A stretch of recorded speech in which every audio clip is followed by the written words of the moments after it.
Donc il y a à peu près 2000 personnes qui ont disparu. Cette église qui était l'église de Moïse, au lieu que l'église grandisse, l'église a diminué. Au lieu que l'église croisse, l'église a décru. Nous parlons au deuxième culte depuis ce mois de novembre d'un thème que j'ai intitulé l'église qui croît. Ça veut dire l'église qui grandit. Et ce soir, je vais vous dire qu'il est possible qu'une église décroisse. Il est possible que quoi? Une église décroisse. Ce qui est normal, c'est que l'église doit grandir. Est-ce que vous êtes avec moi? La Bible dit en Proverbe chapitre 4, le verset 18, la Bible dit que le sentier du juste est comme la lumière resplendissante dont l'éclat va croissant jusqu'au lever du jour. Amen. Donc, si nous sommes des enfants de Dieu, des justes, et que Dieu nous a confié une œuvre, l'œuvre doit aller de façon croissante. Elle doit aller de dimension en dimension, d'élévation en élévation, de gloire en gloire. Maintenant, au cas où cette œuvre, au lieu d'aller de gloire en gloire, vient de malheur en malheur, de décroissance en décroissance, ça veut dire qu'il existe un problème. Il existe quoi? Il existe un problème. Donc, l'existence d'une décroissance dans l'église est l'indication qu'il y a un problème. Donc, si vous êtes pasteur, si vous êtes une église, que votre église décroît, ça veut dire qu'il y a des choses que vous êtes censé faire que vous ne faites pas, ou bien il y a certaines choses qui se passent dans votre église dont vous n'avez pas conscience, ou bien il y a une attaque du malin. Amen. Il y a quoi? Il y a quoi? Il y a une attaque du malin. Première chose, je dis quoi? Il y a des choses que vous devez faire que vous ne faites pas. N'oubliez pas, il faut planter, arroser pour que Dieu fasse croître.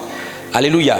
Deuxième chose, il y a quelquefois des choses qui se passent dans l'église dont vous n'avez pas connaissance. Alléluia.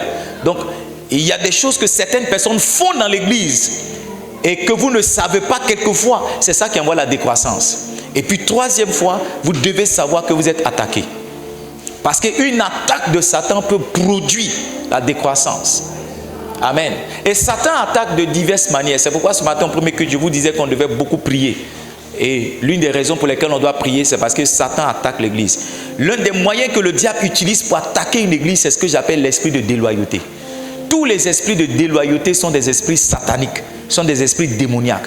À commencer par la familiarité.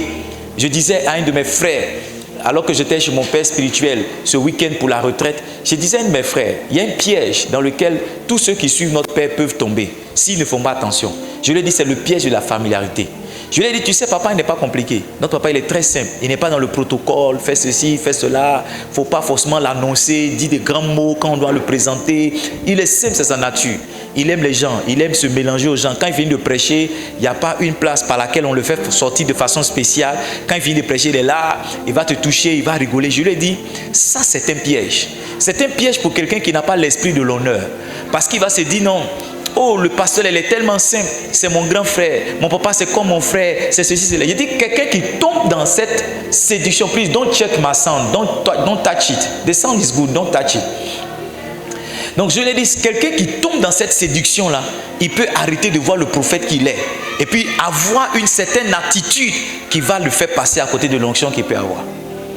Et s'il y a une chose que le diable peut utiliser, c'est l'esprit de familiarité, l'esprit d'indépendance. Ce matin, on a parlé avec Pasteur Nadège chez les disciples. L'esprit de trahison, l'esprit de rébellion. L'esprit de rébellion. La rébellion, c'est l'attaque de l'ennemi à l'intérieur, par l'intérieur. Ça veut dire que souvent on s'attend. Est-ce que vous êtes ici? Reduce le volume. Souvent on s'attend à certaines attaques qui vont venir de l'extérieur. On s'attend à quoi? Certaines attaques qui vont venir de l'extérieur. On s'attend à ce que quelqu'un prenne un bulldozer pour venir contre nous. Alors que quelquefois, Satan prépare des attaques depuis l'intérieur. Il prépare le cœur de certaines personnes qui se soulèvent. Et quand elles se soulèvent avec beaucoup d'autres.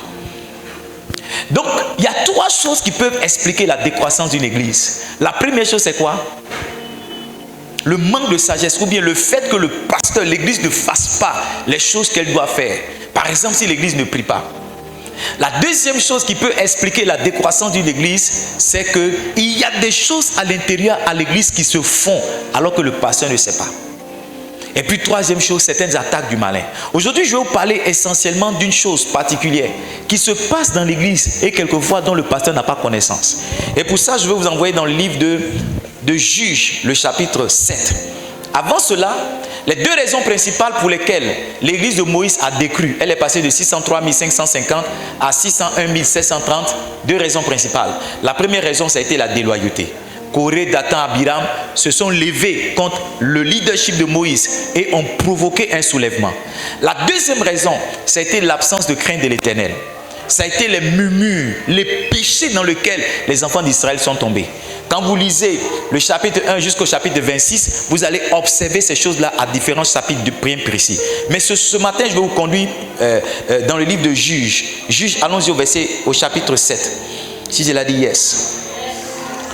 J'ai dit Juges, c'était plutôt Josué. Autant pour moi, toutes mes excuses, c'est Josué. C'est Josué qui est dans ma tête. Je ne sais pas pourquoi mon esprit a dit Juge. Si, je vois pourquoi mon esprit a dit Juge. Ma bouche a dit Juge, mon esprit a dit Josué. Amen. Vous êtes ici ou bien vous êtes partis? Les enfants d'Israël commis une infidélité au sujet des choses dévouées par interdit. Dans mon Josué chapitre 7 verset 1. Josué 7 verset 1. Les enfants d'Israël commis quoi? Une infidélité aux choses dévouées par interdit. Akan, fils de Camille, fils de Zabdi, fils de Zérach, de la tribu de Juda, prit des choses dévouées et la colère de l'Éternel s'enflamma contre les enfants d'Israël. Et quoi? Et la colère de l'Éternel s'enflamma contre les enfants d'Israël. Lisons la suite. Next. Josué envoya de Jéricho des hommes vers Haï, qui était près de Beth-Aven, à l'orient de Bethel. Il leur dit, montez et explorez le pays. Et ces hommes montèrent et exploraient Haï. Next. Il revint auprès de Josué et lui dit, il est inutile de faire marcher tout le peuple. 2 ou 3 000 hommes suffiront pour battre Haï. Ne donne pas cette fatigue à tout le peuple, car ils sont en petit nombre. Suivez très bien. Go ahead. 3 000 hommes environ se mirent en marche et prirent 3 000 hommes environ se mirent en marche. Mais il prit la fuite devant les gens de Haï. Josué a dit quoi? Il ne faut pas envoyer tout le monde, non, c'est pas ça. Envoie simplement. Et la Bible dit qu'il a envoyé 3 000. Il a envoyé combien? 3 000. Et qu'est-ce qui s'est passé? Ils ont pris la fuite devant le peuple que Josué, les gens ont dit à Josué, c'est un petit peuple là. Il ne faut pas envoyer tout le monde. Il dit les 3 000 seulement qu'il a envoyé, ils ont fui. Donne-moi le verset qui suit. Le verset qui suit. Les gens d'Haï leur tuaient environ combien? 36 hommes. Et il les poursuivit depuis la porte jusqu'à chez Barim. Et il les battit à la descente. Le peuple fut consterné et perdit courage. Donc quand vous observez bien le passage qu'on vient de lire, vous allez vous rendre compte qu'il y a 36 personnes. C'est pas ça? 36 personnes dans l'église qui sont mortes, qui ont disparu. Donc l'église de Josué aussi a décru. Ça veut dire, au lieu que l'église s'augmente, l'église a diminué. Et la Bible nous donne la raison principale pour laquelle ceci est arrivé. Donne-moi le verset 1. Reviens sur le verset 1. Les enfants d'Israël commis une infidélité au sujet des choses dévouées par interdit. Maintenant, suivez-moi, levez la tête et regardez-moi. Il y a des choses à l'église qu'on ne fait pas. Parce que Dieu nous a aidés tout le mois dernier. Ou bien c'est moi-même qui ai prêché ça. Le mois, tentez d'être béni, c'est pas ça? Je vous ai dit que l'église est censée être un lieu de bénédiction. Mais il y a des choses, si on les fait ou bien si on ne les fait pas, au lieu que l'église soit un lieu de bénédiction, l'église va devenir plutôt un lieu de malédiction. Alléluia. Il y a des choses à l'église qui sont interdites. Il y a des choses qu'on ne fait pas du tout. Il y a des choses auxquelles on ne se livre pas du tout. Et la Bible explique que la raison pour laquelle le peuple a décru, c'est parce que les enfants d'Israël ont commis une infidélité. Ils ont fait quoi? Ils ont commis une infidélité. Donc l'infidélité des enfants de Dieu envoie la décroissance. C'est pourquoi quand vous êtes pasteur sur une église, vous devez forcément vous interroger si les gens sont toujours fidèles ou si les gens ne le sont pas. Donc les enfants d'Israël commis une infidélité. L'infidélité des enfants d'Israël a envoyé la décroissance. L'infidélité a envoyé quoi? La décroissance. L'infidélité a envoyé la décroissance. Je vais partager avec vous rapidement sur un ensemble de choses que les gens font qui peuvent être considérées comme l'infidélité. un ensemble de choses que les gens font qui peuvent être considérées comme l'infidélité.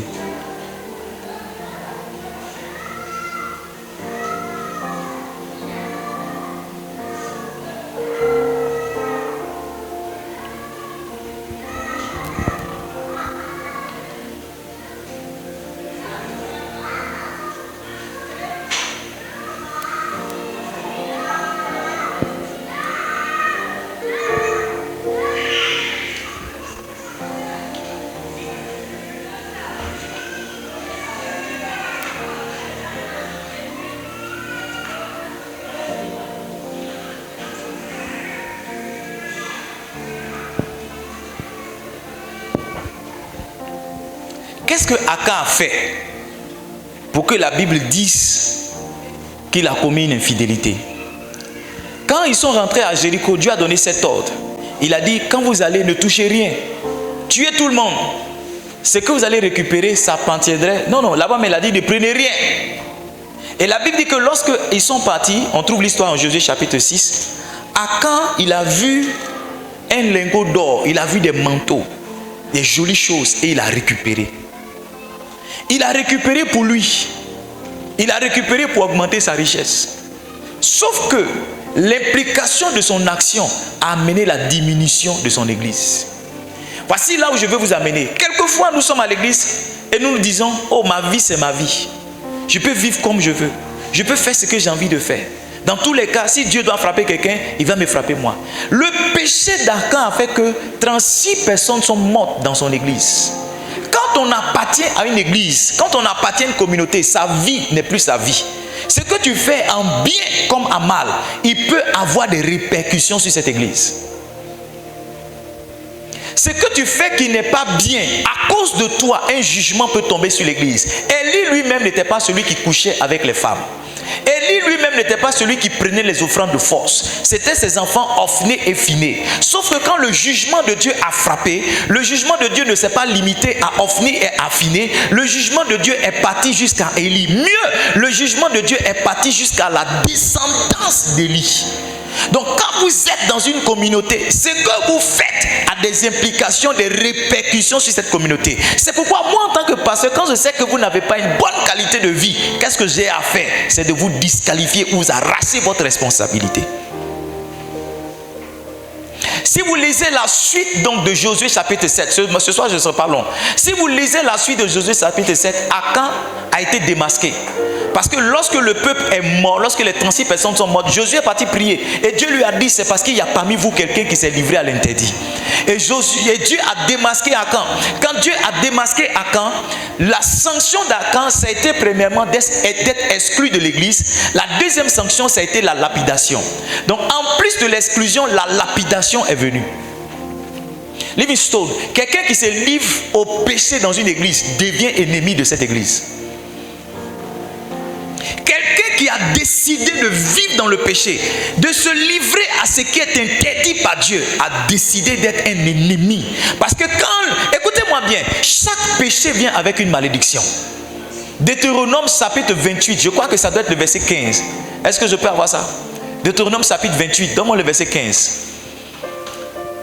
Mais si tu n'obéis point à la voix de l'Éternel ton Dieu, si tu n'observes point et ne mets pas en pratique tous ces commandements et toutes ces lois que je te prescris aujourd'hui, voici les malédictions qui viendront sur toi et qui seront ton partage. Donc il y a certaines malédictions qui viennent sur une communauté, sur une église, parce qu'il y a des gens qui se livrent volontairement, délibérément au péché. Livingstone, chers bergers, chers ouvriers, nous sommes concernés par une qualité de vie si on veut que cette église grandisse. Yes. Nous sommes concernés par une qualité, par une bonne vie si nous voulons que l'église grandisse. Là où le péché règne, il ne peut pas avoir de croissance. Une église qui grandit est une église qui a la crainte de Dieu. Une église qui grandit, c'est une église qui a quoi? La crainte pour Dieu. Quand vous lisez le Nouveau Testament, vous allez vous rendre compte d'une chose. Les disciples, les apôtres, ils étaient intransigeants avec la question de la sanctification, la question de la crainte de Dieu. Je vais lire avec vous Actes chapitre 5. Actes chapitre 5. Vous connaissez l'histoire d'Ananias et Saphira. Donne-moi le verset 10 et puis on va lire le verset 11. le verset 10, Actes chapitre 5, verset 10. Au même instant, elle tomba. Là, on parle de Saphira. Ananias était déjà mort dans les premiers versets. Elle tomba au pied de l'apôtre et elle expira. Les jeunes gens étant rentrés la trouvaient morte et l'emportaient et l'ensevelit auprès de son mari. Maintenant, écoutez-moi bien. Le problème qui a fait que Saphira et son mari Ananias sont morts, ce n'est pas parce qu'ils n'ont pas donné leur argent. Parce que quelqu'un va dire, ah, l'apôtre Pierre, il aimait trop l'argent pour que, parce que les gens n'ont pas donné l'argent, ils meurent. Non. Pourquoi est-ce qu'ils sont morts? C'est parce qu'ils se sont livrés volontairement au péché. Et l'apôtre Pierre sait que la malédiction accompagne un péché. Donc, s'il y a quelqu'un dans la communauté qui n'est pas en règle, il va attirer la malédiction sur toute la communauté. C'est pourquoi il a décidé d'être violent avec eux. Donne-moi le verset 11. Regardez la conséquence de leur mort. Regardez la conséquence de leur mort. La Bible dit, une grande crainte s'empara de toute l'assemblée et de tous ceux qui apprirent ces choses. Donc, ceux qui étaient membres de l'église, quand ils ont vu Saphira mourir, quand ils ont vu Ananias mourir, ils ont commencé à avoir peur de Dieu. Et il y a des gens qui viennent à l'église sans avoir peur de Dieu. Par leur manière de faire, même on sent qu'ils ne craignent pas Dieu. Par leur manière de traiter avec la chose de Dieu, on sent qu'ils n'ont pas peur pour Dieu. Ils n'ont pas peur de Dieu. Et Pierre était intransigeant. Il a dit, si quelqu'un doit mourir, qu'il meure. Au moins, les autres seront sauvés. Au moins, l'église va grandir. Et quand vous lisez Actes chapitre 6, le verset 1, vous allez voir la conséquence de tout ça. Actes chapitre 6, verset 1. En ce temps-là, le nombre de disciples augmentant. Le nombre de disciples a continué d'augmenter parce qu'à un moment, la crainte semblait partir, mais elle est revenue parce que Dieu a frappé. Livingstone, nous sommes sous la grâce, mais cela n'empêche pas Dieu de frapper. Parce que tous ceux qui ont décidé de ne pas craindre Dieu ont décidé d'être des ennemis de Dieu et de la croissance de l'église. Maintenant, suivez-moi. Ça, c'est ce que l'esprit voit et ce que les hommes voient. Quand les gens de Dabou savent que tu appartiens à cette église et que vous vous retrouvez dans les mêmes frayeurs, comment veux-tu qu'ils répondent à mon invitation? Quand les gens de Dabou savent que tu es un assistant du pasteur Edmond, que tu es un ouvrier, que tu es un proche collaborateur du pasteur et que vous êtes dans les mêmes think tanks, comment tu veux que lorsque je leur donne un prospectus qui est à ma tête, ils puissent venir dans cette église? La qualité de ta vie est un frein à leur présence ici. Si Dieu était Dieu, il t'aurait changé toi-même. Si Dieu était le Dieu de la Bible qu'on annonçait, toi-même, tu aurais arrêté de faire. Écoutez-moi bien, la qualité de notre vie est un message. Qualité de notre vie. Et il y a des gens qui ont décidé de nous suivre à l'église parce qu'ils ont vu qui on était avant et ce qu'on est devenu maintenant. Si Livingstone, une église dans laquelle Dieu n'est pas craint, l'église ne grandit pas. Une église dans laquelle la crainte de Dieu n'est pas établie, l'église ne grandit pas. Dommage, aujourd'hui les gens ont plus peur des hommes que de Dieu. Les hommes essaient de se cacher des hommes, mais ne se cachent pas de Dieu. La personne de qui on doit se cacher, c'est Dieu lui-même.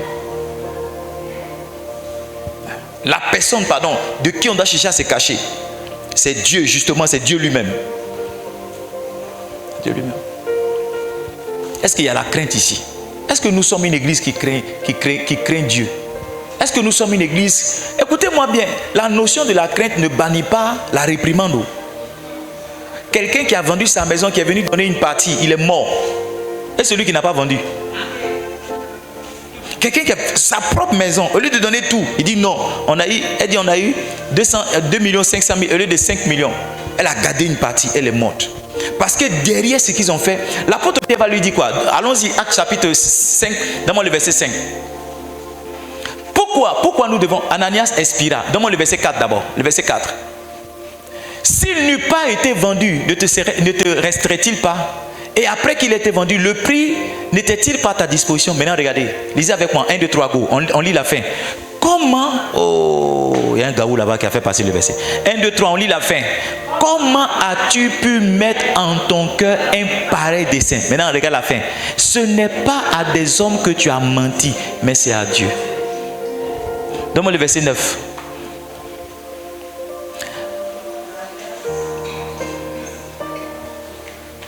Alors Pierre lui dit, lisons ensemble, 1, 2, 3, go. Alors Pierre lui dit, comment vous êtes-vous accordés pour tenter? Voici ceux qui ont enseveli ton mari sont là à ta porte. Il y a des gens qui essaient de tenter Dieu. J'ai péché, voici Dieu va me voir. Il y a des gens, ils apprécient la perspicacité d'un homme de Dieu par sa capacité à voir dans quel hôtel ils ont dormi hier. Frère, on n'est pas à ce niveau-là. Moi, mon prophétique, c'est pas pour voir où tu as dormi. Si tu veux mourir, continue. On a autre chose à faire pour savoir dans quelle chambre d'hôtel tu as dormi, avec quelle soeur tu es parti.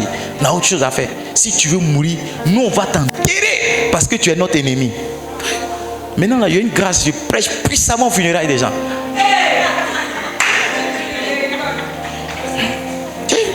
On dit, il expira. Donne-moi le verset 10. Au même instant, elle tomba au pied de l'apôtre et elle expire. Elle est morte. Elle est morte. J'ai écouté le témoignage d'un chantre d'un pays dont le nom commence par N. Un chant de renom. Il est tombé dans le sexe. Il n'a pas fait 2 mois, il est mort. Oui. Parce que le nombre de personnes qui croyaient en lui, le nombre de personnes qui ont dit Amen dans son ministère, et c'est-à-dire le nombre de déceptions qu'il a envoyées aussi. Parce que tel que tu es là, il y a des gens qui te regardent en cachette et qui veulent te ressembler. Donc quand tu tombes, tu les fais tomber aussi. C'est pourquoi j'ai dit que tu deviens un ennemi. Les gens potentiellement qui devaient venir s'asseoir, remplir l'église, quand tu es tombé là, ils sont tombés aussi avec toi. Je ne vais pas être long ce matin. Je vais nous encourager si nous sommes des bergers véritables. Une chose sur laquelle un homme de Dieu doit veiller, c'est sa vie de sanctification. Sa crainte pour Dieu. Tu dois craindre Dieu. Tu dois avoir peur de Dieu. Tu dois révérer Dieu. Tu dois comprendre que, j'ai dit à mon épouse, au stade où on est arrivé là, on n'est pas dans le mariage seulement parce qu'on s'aime. Amen. Non, non, non, non. Au stade où on est arrivé, on n'est pas dans le mariage seulement parce que je suis fan d'elle, non. On est dans le mariage aussi parce qu'il y a des gens, quand ils nous voient mariés, ils veulent se marier. Si. Ça aussi, c'est la vérité. Il y a des gens, quand ils nous voient ensemble, ils se disent, oh, si je me marie, je serai comme le pasteur Ayen et sa femme. Donc, le jour, et cela n'arrivera pas, si ça devrait arriver qu'on divorce, on va empêcher toutes ces personnes de se marier. Toutes ces personnes vont dire, oh, non, on a cru que madame c'était beau, je sais que c'est rien. Si Edmond il a laissé Diane, c'est que non, pas mariage qui va réussir. C'est cette partie-là qu'on oublie souvent. Que derrière les actions qu'on pose, il y a un encouragement ou bien un découragement qu'on apporte à d'autres personnes. Il y a des gens, mais quand ils te voient assis au deuxième culte, ils veulent venir s'asseoir aussi. Deuxième culte arrive, tu fuis, tu t'en vas. Quand tu fuis, tu t'en vas là. Il faut remarquer, les autres fois, quand tu ne fais pas le deuxième culte, tu ne vas pas seul. Tu n'as pas remarqué qu'il y a des gens qui te suivent. Si tu es sincère, tu vas voir qu'il y a des gens qui te suivent. Tu t'en vas. Ok, si tu t'en vas, allons ensemble. Il y a des gens, eux, ils ne prennent aucune décision. Ils suivent certaines personnes qui prennent des décisions. Ah, tu es là, c'est qu'on va rester. Après le deuxième culte, on va partir. Ah, tu restes pas aujourd'hui pour le deuxième culte, je suis un peu fatigué. Ok, c'est qu'allons alors. Moi, mais je ne voulais pas trop rester. Je cherchais quelqu'un. Donc, en ne restant pas, tu empêches d'autres personnes de rester. Je vais m'arrêter là pour ce matin. Est-ce que vous avez été bénis? Aide-moi à demander à quelqu'un à quel niveau tu es par rapport à ta sanctification. C'est 2 sur 10, 3 sur 10, 5 sur 10, 8 sur 10 ou bien 10 sur 10. Pose la question à quelqu'un. Dis-lui si tu dois te noter, ça sera combien? Parce que ta note, ça m'intéresse ou ta note m'intéresse parce que ce qui va t'arriver, ça va m'arriver aussi. Amen. Regardez-moi. Écoutez-moi. Levez la tête et regardez-moi. Regardez-moi. Jonas est monté dans le même bateau que des gens. Il leur a créé des problèmes. Il y a certains Jonas qui sont dans nos églises. Vous n'avez pas compris ce qu'il a dit. Jonas est monté dans un bateau avec des gens. Dieu lui a dit, va à Ninive. Il partait à Tarsis. Ils ont dit, oh, tu vas où? Il dit, je vais à Tarsis. Il dit, bon, viens partir, c'est à côté si on s'en va. Quand il est monté dans leur bateau, ceux qui n'ont jamais vu, ils ont commencé à voir. Et il y a des Jonas qu'on prend. Ils nous envoient des tempêtes. C'est pour... Les Jonas, on les soulève pour les jeter dans l'eau. Eux, les affaires, on les jette. Donc actuellement, nous sommes dans une période de jeter. Si tu es un Jonas, on va te jeter. Aide-moi à dire à quelqu'un, si tu es un Jonas, on ne va pas avoir pitié de toi. Aide-moi à dire à quelqu'un, si tu es un Jonas, on ne va pas avoir pitié de toi. Dis à quelqu'un, si tu es un Jonas, on va te jeter en groupe. Jeter, c'est une nouvelle danse que j'ai créée. Jeter. Jeter. Si ta vie n'est pas en règle, jeter. Si tu vis bizarrement, c'est comment? Si tu manques les cultes, c'est comment? Si tu ne payes pas ta dîme, c'est comment?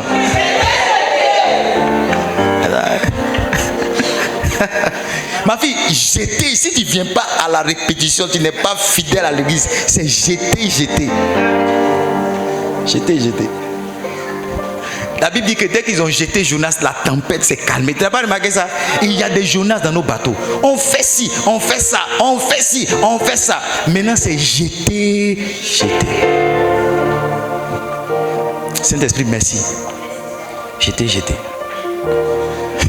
Si vous ne voyez pas quelqu'un, c'est qu'on l'a jeté. Hein.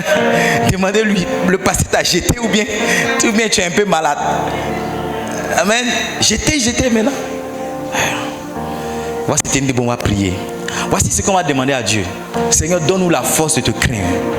Qu'on n'aille pas toucher à des choses interdites pour envoyer la malédiction sur l'église.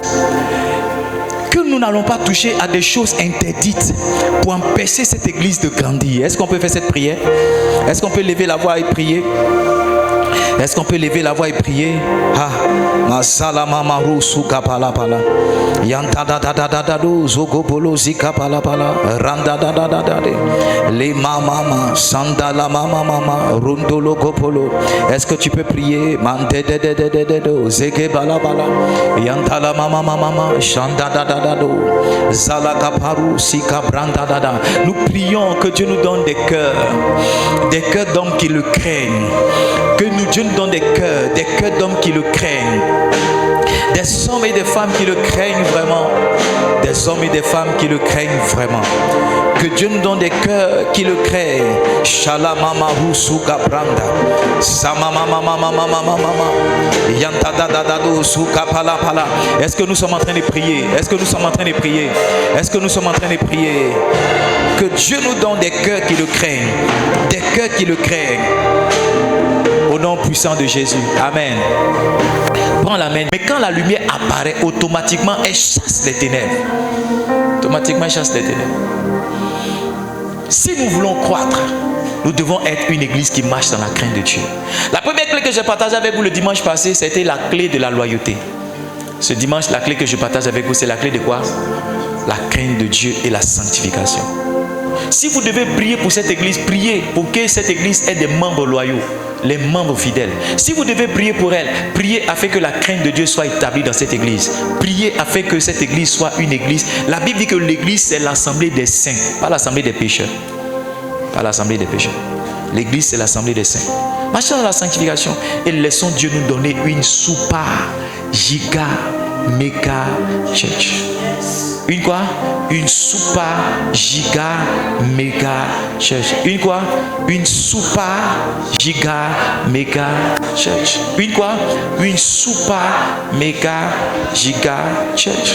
On dit avec moi, je suis un visionnaire. 1, 2, 3, go. Je marche dans la vision de Livingstone Calling International.